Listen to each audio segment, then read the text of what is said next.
ಇದು ಕೂಡ್ ರಸ್ತೆಯಿಂದ ಸುಬ್ರಹ್ಮಣ್ಯಕ್ಕೆ ಹೋಗ್ತಕ್ಕಂಥ ಜಾಗ ಇದು. ಈ ಜಾಗದಲ್ಲಿ ಸೆಂಟ್ರ್ ಪಾಯಿಂಟಲ್ಲಿ ಯಾವುದೇ ಒಂದು ಅಡೆತಡೆಗಳು ಉಂಟಾಗಬಾರ್ದು ಅಂತೇಳಿ ಈ ದೇವಸ್ಥಾನಕ್ಕೆ ಎಲ್ಲರೂ ಬರ್ತಾರೆ. ಗಡಿ ಚಾಮುಂಡೇಶ್ವರಿ ಅಂತ ಹೇಳಿ.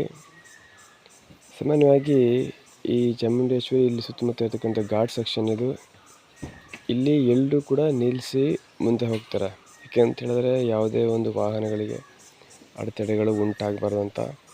ಸರ್ಕಾರಿ ಬಸ್ಸನ್ನು ಕೂಡ ನಿಲ್ಲಿಸ್ತಾರೆ, ಪ್ರೈವೇಟ್ ಬಸ್ಸನ್ನು ಕೂಡ ನಿಲ್ಲಿಸ್ತಾರೆ, ಬೈಕರು ಕೂಡ ನಿಲ್ಲಿಸ್ತಾರೆ, ಎಲ್ಲರೂ ಕೂಡ ನಿಲ್ಲಿಸ್ತಾರೆ. ಇಲ್ಲಿ ಅಕಸ್ಮಾತ್ ನಿಲ್ಲಿಸ್ತಿಲ್ಲ ಅಂತ ಹೇಳಿದ್ರೆ ಏನೋ ಒಂದು ಅಡೆತಡೆಗಳ ಆಪತ್ತು ಅಥವಾ ಏನಾದರೂ ಬಸ್ಸಿಗೆ ತೊಂದರೆ ಆಗ್ತಕ್ಕಂಥದ್ದು ಕೂಡ ಇಲ್ಲಿ ಆಗುತ್ತೆ ಅಂತಕ್ಕಂಥ ದೃಷ್ಟಿಯಿಂದ ಎಲ್ಲರೂ ನಿಲ್ಲಿಸಿ ಇಲ್ಲಿ ನಮಸ್ಕಾರವನ್ನು ಹಾಕಿ ಹೋಗ್ತಾರೆ.